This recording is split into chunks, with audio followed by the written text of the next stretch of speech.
Hi ಸ್ನೇಹಿತರೆ, welcome to my channel. ಈ ವಿಡಿಯೋದಲ್ಲಿ ರಾಜ್ಯ ಸರ್ಕಾರವು ಎಲ್ಲಾ ಆಸ್ತಿ ಮಾಲೀಕರಿಗೆ ಹೊಸ ಆದೇಶವನ್ನು ಹೊರಡಿಸಲಾಗಿದೆ. ಹೌದು ಸ್ನೇಹಿತರೆ, ಎಲ್ಲಾ ಆಸ್ತಿ ಮಾಲೀಕರು ನಿಮ್ಮ ಆಸ್ತಿಗಳಿಗೆ ಆಧಾರ್ ಕಾರ್ಡ್ ಲಿಂಕ್ ಮಾಡುವುದು ಕಡ್ಡಾಯ ಎಂದು ರಾಜ್ಯ ಸರ್ಕಾರವು ಹೊಸ ಆದೇಶವನ್ನು ಹೊರಡಿಸಲಾಗಿದೆ. ಇದರ ಬಗ್ಗೆ ನಾವು ಡೀಟೇಲ್ ಆಗಿ ಈ ವಿಡಿಯೋದಲ್ಲಿ ನೋಡೋಣ.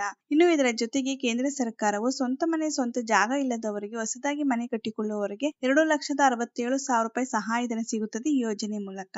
ಇದರ ಬಗ್ಗೆ ಕೂಡ ನಾವು ಡೀಟೇಲ್ ಆಗಿ ಈ ವಿಡಿಯೋದಲ್ಲಿ ನೋಡೋಣ. ಇನ್ನು ಇದರ ಜೊತೆಗೆ ರಾಜ್ಯ ಸರ್ಕಾರದ ಗ್ಯಾರಂಟಿ ಸ್ಕೀಮ್ ಆಗಿರುವಂತಹ ಗೃಹಲಕ್ಷ್ಮಿ ಯೋಜನೆ, ಈ ಯೋಜನೆಯ ಮೂಲಕ ಮಹಿಳೆಯರಿಗೆ ಪ್ರತಿ ತಿಂಗಳು 2,000 ರೂಪಾಯಿ ಬರುತ್ತದೆ. ಈಗ 6 ಮತ್ತು 7ನೇ ಕಂತಿನ 2,000 ರೂಪಾಯಿ ನಿಮ್ಗೆ ಬರ್ಬೇಕಂದ್ರೆ ಕಡ್ಡಾಯವಾಗಿ ನೀವು ಈ ಕೆಲಸ ಮಾಡಬೇಕು. ಇದರ ಬಗ್ಗೆ ಕೂಡ ನಾವು ಡೀಟೇಲ್ ಆಗಿ ಈ ವಿಡಿಯೋದಲ್ಲಿ ನೋಡೋಣ.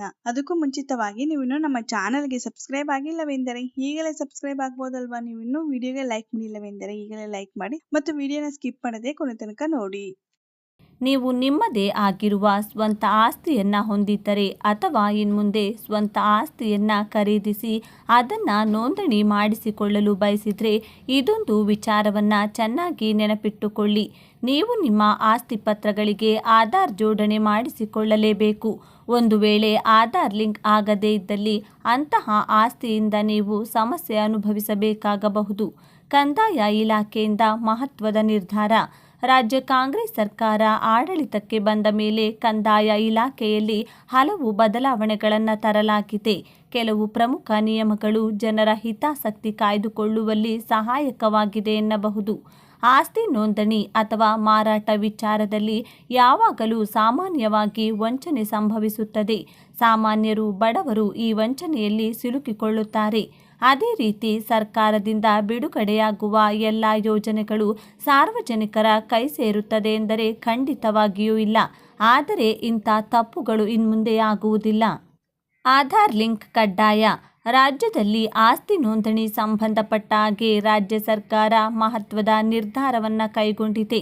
ರಾಜ್ಯದಲ್ಲಿ ಯಾರಿಗೂ ಕೂಡ ಸರ್ಕಾರದ ಸೌಲಭ್ಯಗಳು ಸಿಗದೇ ಇರುವಂತೆ ಆಗಬಾರದು.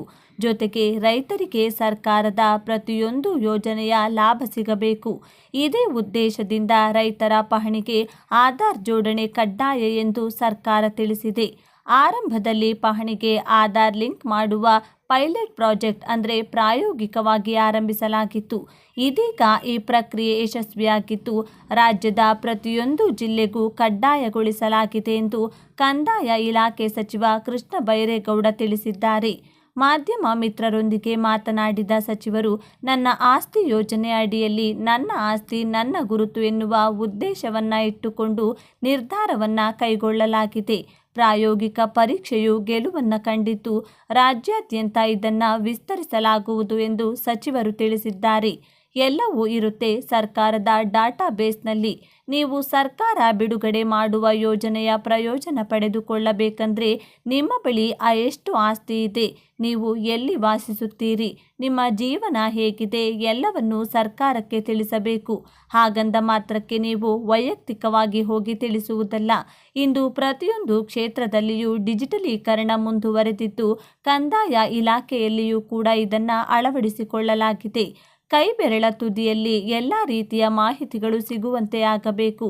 ಜೊತೆಗೆ ಯಾವುದೇ ರೀತಿಯ ವಂಚನೆಗಳು ನಡೆಯಬಾರದು ಎನ್ನುವ ಕಾರಣಕ್ಕೆ ಪಹಣಿಗೆ ಆಧಾರ್ ಜೋಡಣೆ ಕಡ್ಡಾಯ ಎಂದು ತಿಳಿಸಿದೆ.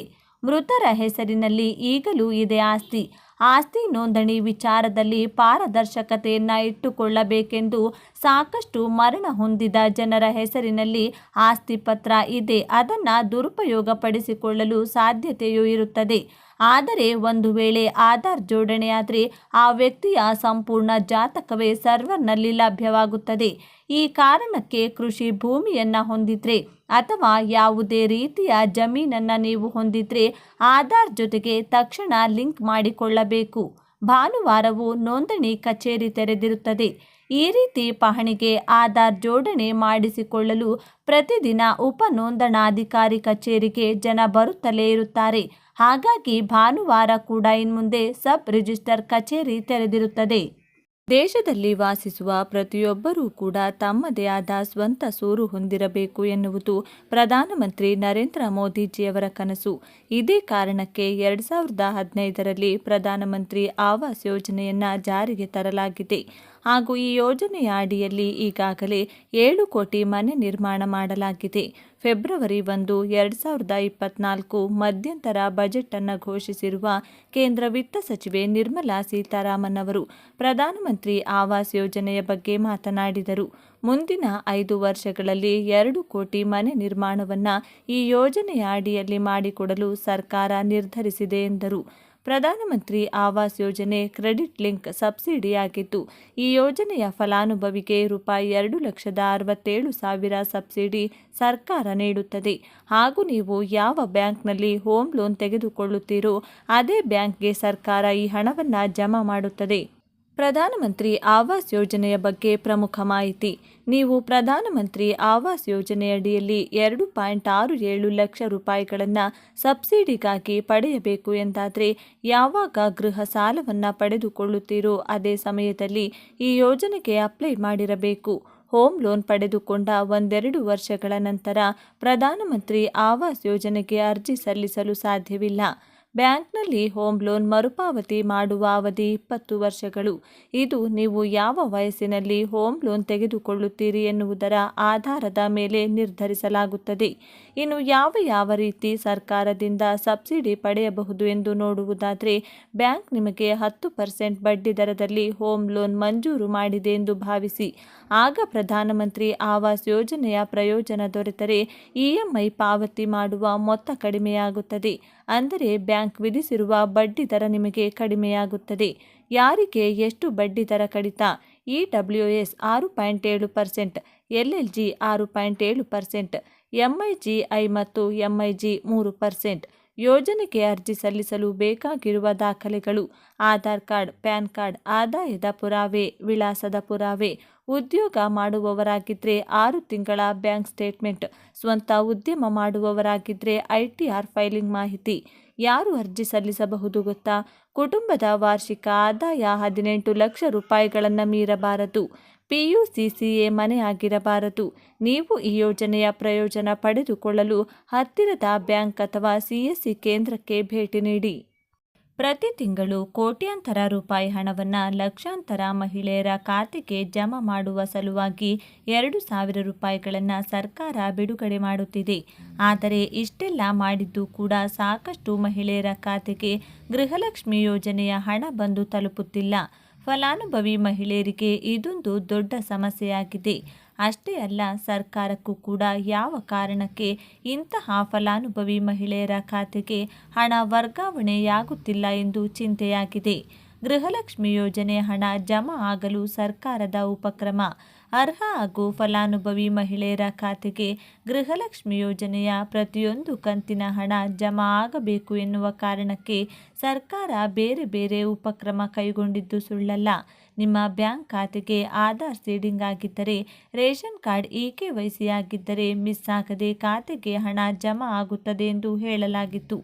ಆದರೆ ಹಾಗೂ ಈ ಕೆಲಸ ಮಾಡಿಕೊಂಡು ಮಹಿಳೆಯರ ಖಾತೆಗೂ ಹಣ ಜಮಾ ಆಗಿಲ್ಲ. ಇದಕ್ಕಾಗಿ ಸರ್ಕಾರ ಗ್ರಾಮ ಪಂಚಾಯತ್ ವ್ಯಾಪ್ತಿಯಲ್ಲಿ ಗೃಹಲಕ್ಷ್ಮಿ ಅದಾಲತ್, ಗೃಹಲಕ್ಷ್ಮಿ ಕ್ಯಾಂಪ್ ನಡೆಸಿತ್ತು.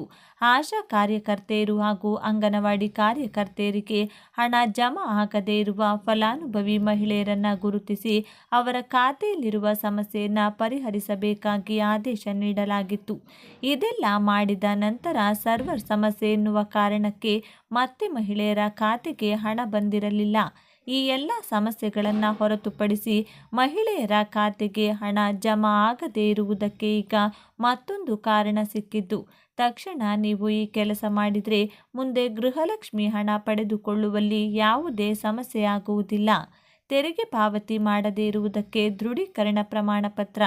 ಗೃಹಲಕ್ಷ್ಮಿ ಯೋಜನೆಯ ಮಾನದಂಡಗಳಲ್ಲಿ ಸರ್ಕಾರ ಪ್ರಮುಖವಾಗಿ ತಿಳಿಸಿರುವ ಅಂಶ ಏನೆಂದರೆ, ಯಾವುದೇ ಆದಾಯ ತೆರಿಗೆ ಪಾವತಿ ಮಾಡುವ ಮಹಿಳೆ ಗೃಹಲಕ್ಷ್ಮಿ ಯೋಜನೆಯ ಪ್ರಯೋಜನ ಪಡೆದುಕೊಳ್ಳಲು ಸಾಧ್ಯವಿಲ್ಲ. ಆದರೆ ಈ ಮಾನದಂಡವನ್ನು ನಿರ್ಲಕ್ಷಿಸಿ ಲಕ್ಷಾಂತರ ಮಹಿಳೆಯರು ಅರ್ಜಿ ಸಲ್ಲಿಸಿದ್ದಾರೆ. ಆದಾಯ ತೆರಿಗೆ ಪಾವತಿ ಮಾಡುತ್ತಿರುವ ಮಹಿಳೆಯರ ಅರ್ಜಿಗಳನ್ನು ಸರ್ಕಾರ ತಿರಸ್ಕರಿಸಿದೆ. ಈ ರೀತಿ ಅರ್ಜಿ ತಿರಸ್ಕಾರ ಮಾಡುವ ಸಮಯದಲ್ಲಿ ಅರ್ಹ 20ರಿಂದ 30 ಸಾವಿರ ಮಹಿಳೆಯರ ಅರ್ಜಿಗಳು ಕೂಡ ತಿರಸ್ಕಾರಗೊಂಡಿವೆ ಅಥವಾ ಇಂತಹ ಮಹಿಳೆಯರ ಹೆಸರು ಲಿಸ್ಟ್ನಲ್ಲಿ ಸೇರಿಕೊಂಡಿವೆ. ಹಾಗಾಗಿ ನಿಮ್ಮ ಹೆಸರು ಇದ್ದರೆ ತಕ್ಷಣ ನೀವು ಆದಾಯ ತೆರಿಗೆ ಪಾವತಿ ಮಾಡುವವರಲ್ಲ ಎಂದು ದೃಢೀಕರಣ ಪ್ರಮಾಣ ಪತ್ರವನ್ನು ಹತ್ತಿರದ ಶಿಶು ಅಭಿವೃದ್ಧಿ ಇಲಾಖೆಗೆ ಸಲ್ಲಿಸಬೇಕು. ಅಲ್ಲಿಂದ ಮುಂದೆ ಸಂಬಂಧಪಟ್ಟ ಅಧಿಕಾರಿಗಳಿಗೆ ನಿಮ್ಮ ದೃಢೀಕರಣ ಪ್ರಮಾಣ ಪತ್ರವನ್ನು ಕಳುಹಿಸಿ ಐಟಿ ಪಾವತಿದಾರರ ಲಿಸ್ಟ್ನಿಂದ ನಿಮ್ಮ ಹೆಸರನ್ನು ತೆಗೆದುಹಾಕಲಾಗುವುದು. ಈ ರೀತಿ ಮಾಡಿದರೆ ಮುಂದಿನ ಗೃಹಲಕ್ಷ್ಮಿ ಯೋಜನೆಯ ಪ್ರತಿ ಕಂತಿನ ಹಣ ನಿಮ್ಮ ಖಾತೆಯನ್ನು ಸೇರುತ್ತದೆ.